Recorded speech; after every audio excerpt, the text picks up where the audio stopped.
Kembali lagi di Cerita Cinta Channel. Jangan lupa like, comment, and subscribe ya. Terima kasih.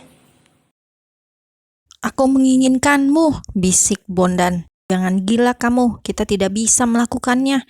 Terang Rima, dan dengan perasaan amarah, ia langsung mendorong tubuh Bondan dengan kuat hingga membuat pria itu berhasil menjauh dari tubuhnya. Lalu dengan cepat, Rima segera merapikan pakaiannya yang sudah berantakan itu. Entah apa yang sudah dilakukan Bondan kepada Rima, hanya mereka saja yang tahu. "Maaf," ucap Bondan dengan penuh rasa sesal. Lalu ia meremat rambutnya dengan kuat dan kemudian ia mengusap wajahnya dengan kasar. Ia kecewa pada dirinya karena ia tidak bisa mengendalikan dirinya sendiri. "Aku juga minta maaf, kita hilaf," jawab Rima menundukkan wajahnya. "Maaf sekali lagi, maaf," ucap Bondan lagi dengan perasaan bersalah yang begitu dalam.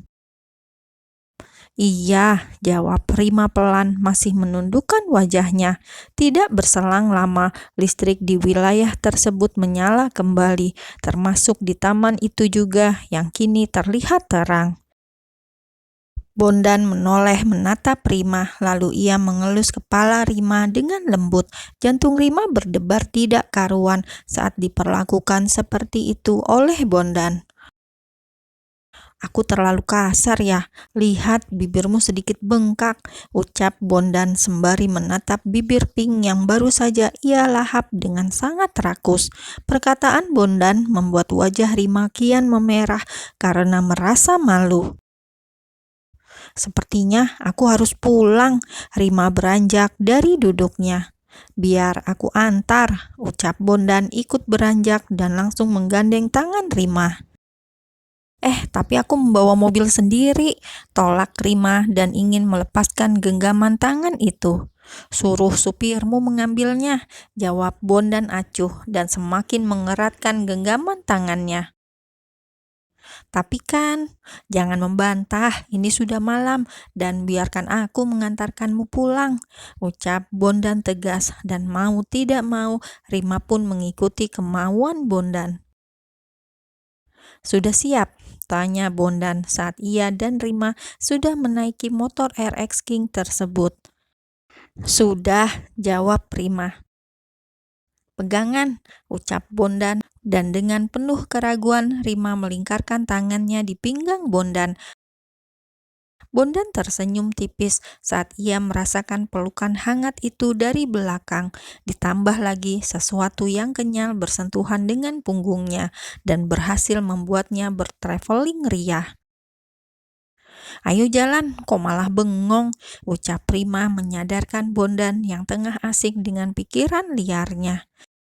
Iya," balas Bondan lalu menyalakan mesin motornya, kemudian ia menancap gas menuju rumah Rima.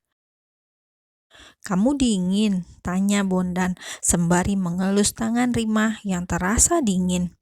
"Tadi iya, sekarang tidak," jawab Rima membuat Bondan mengulum senyum. Ya, Rima merasakan kehangatan dan kenyamanan saat ia memeluk punggung Bondan yang kokoh itu. "Biarkan seperti ini hanya sebentar saja, Tuhan. Aku sangat merindukannya," batin Rima memejamkan matanya, lalu ia meletakkan kepala di bahu Bondan. "Kamu mengantuk?" tanya Bondan, masih mengelus lembut tangan Rima. "Tidak, hanya ingin merasakan kenyamanan." "Hanya sesaat," lanjut Rima dalam hati. "Dan kamu mendapatkannya sekarang," balas Bondan semakin melebarkan senyumnya. "Iya, kamu membuatku nyaman," ucap Rima mengulas senyum. "Rasa ini sangat salah, kita tidak mungkin bersatu," batin Rima. "Bolehkah jika aku sedikit egois, Tuhan? Aku ingin bersamanya selamanya," batin Bondan.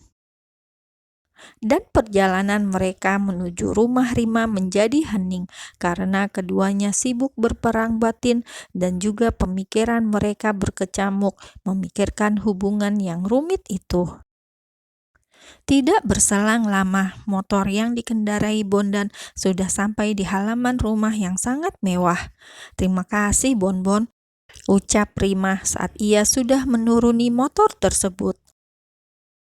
"Iya, sama-sama," balas Bondan dan tersenyum sambil menatap Prima. "Sekali lagi, maaf atas kejadian tadi," ucap Bondan lagi, dan Rima hanya menganggukkan kepalanya saja. "Ya sudah, aku pulang ya, jangan kangen," Bondan berucap diselingi dengan tawa renyah.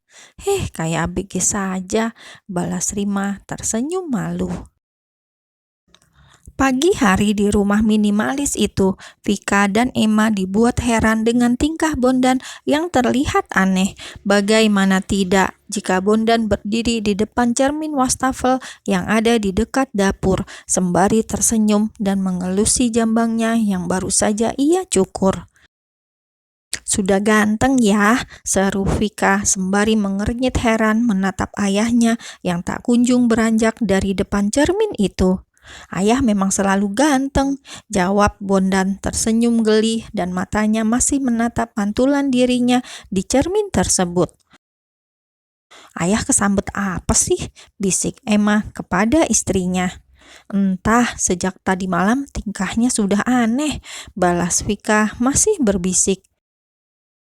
"Kayak orang lagi jatuh cinta saja," celetuk Emma membuat mata Vika membola sempurna. "Atau jangan-jangan tadi malam mereka janjian lagi," tebak Vika sembari menggigit jari telunjuknya dengan raut wajah yang cemas. "Maybe yes or maybe no," jawab Emma acuh, membuat Vika mengerucut sebal. "Bicara sama kamu gak asik," ketus Vika. "Uluh, ngambek ya," Emma tersenyum manis. Kemudian ia mengelus pucuk kepala istrinya dengan lembut, lalu ia mencium pipi Vika dengan sangat mesra. Bondan berdehem keras saat melihat kemesraan pasangan pengantin baru itu. "Apa sih ya?" ucap Emma dan menatap sebal ayah mertuanya. "Enggak, kalian membuat jiwa jomblo ayah meronta," jawab Bondan, lalu ia bergabung di meja makan bersama anak dan menantunya. "Cie, jomblo," ledek Vika tergelak keras, kemudian Emma pun ikut tergelak. Sedangkan Bondan sudah menatap sebal pasangan yang ada duduk di hadapannya itu. "Kalian ini," Bondan mendengus kesal. Kemudian mereka semua mulai memakan sarapannya dengan tenang. Setelah selesai sarapan bersama, Vika membersihkan meja makan, sedangkan Emma mencuci piring dan peralatan dapur lainnya yang kotor. Dan Bondan kini tengah duduk di teras rumah sembari memainkan ponselnya. Tidak berselang lama, ada para bapak-bapak yang menyapanya. "Pagi Pak Bondan," sapa salah satu pria yang memakai sarung dan kaos singlet berwarna putih. "Pagi juga Pak, ada apa nih? Tumben pagi-pagi sudah pada berkunjung," sapa Bondan balik dengan ramah dan tersenyum manis. "Yang kami dengar dari Pak RT dan Pak RW, Vika sudah menikah ya Pak?" tanya pria yang lainnya. "Aduh, bagaimana ini? Si RT dan RW ember bocor," batin Bondan kesal. "Iya Pak," jawab Bondan, kini berdiri dan menghampiri para bapak-bapak itu yang berdiri di luar pagar rumah. "Sepertinya menantu Pak Bondan orang kaya ya," ucap salah satunya lagi, sembari melihat mobil mewah yang terparkir di halaman rumah tersebut. "Ya, begitulah. Ada yang salah?" tanya Bondan dengan nada yang mulai tidak bersahabat. "Tentu salah, Pak. Kami tidak mempermasalahkan status Vika saat ini. Akan tetapi, yang menjadi masalah adalah kenapa tidak Pak Bondan saja yang menikah," ucap pria yang memakai kaos singlet tersebut. Lah, Bondan dibuat bingung dengan ucapan pria yang ada di hadapannya itu. "Maksud Bapak apa?" tanya Bondan dengan penuh keheranan. "Pak Bondan sadar tidak kalau Pak Bondan sudah membuat resah para ibu-ibu komplek di sini?" Iya benar, bahkan istri saya pun tiap malam kalau tidur selalu mengigau dan menyebut nama Pak Bondan. Sakit tahu hati saya, Pak, sakit. Ucap salah satunya lagi dengan memegang dadanya dan meringis perih. Maaf ya bapak-bapak, saya tidak tahu salah saya di mana, tanya Bondan sembari menggelengkan kepalanya dengan pelan. Karena Pak Bondan itu terlalu tampan, sahut yang lainnya. Dih, kok kalian jadi julid begitu sama saya? Saya ini memang sudah sangat tampan dari lahir loh, sahut Bondan ringan, membuat para bapak-bapak itu semakin kebakaran jenggot. Pokoknya kami tidak mau tahu, Pak Bondan harus secepatnya cari pendamping agar istri kami itu tidak resah karena Pak Bondan. Kalau kayak gitu, salahkan saja istri bapak semua. Kenapa jadi resah? Padahal saya tidak berbuat apa-apa loh. Tapi memang dasarnya sudah tampan, ya tetap tampan saja. Dan lihat ini, Bondan membuka, menyibakkan kaosnya ke atas, dan terlihatlah roti sobek yang dipenuhi oleh tato itu, membuat para bapak-bapak itu melotot. Saya juga maco, lanjut Bondan narsis. Makanya Pak, rajin fitness biar istrinya tidak melirik pria lain. Tinggi itu ke atas, bukan ke samping atau ke depan. Sahut Bondan telak dan membuat para bapak-bapak itu bungkam. Setelah itu Bondan segera memasuki rumah meninggalkan para pria yang mematung di luar pagar rumahnya. Bisa ya, perutnya bisa kotak-kotak kayak tahu begitu. Oh, tidak seperti perut kita-kita ini yang mirip balon. Terus bagaimana ini? Jadi demo Pak Bondan lagi nggak? Tanya salah satunya. Jangan membuat macan ngamuk. Nanti kita kena boxing lagi. Kemudian para bapak-bapak itu kembali ke rumahnya masing-masing.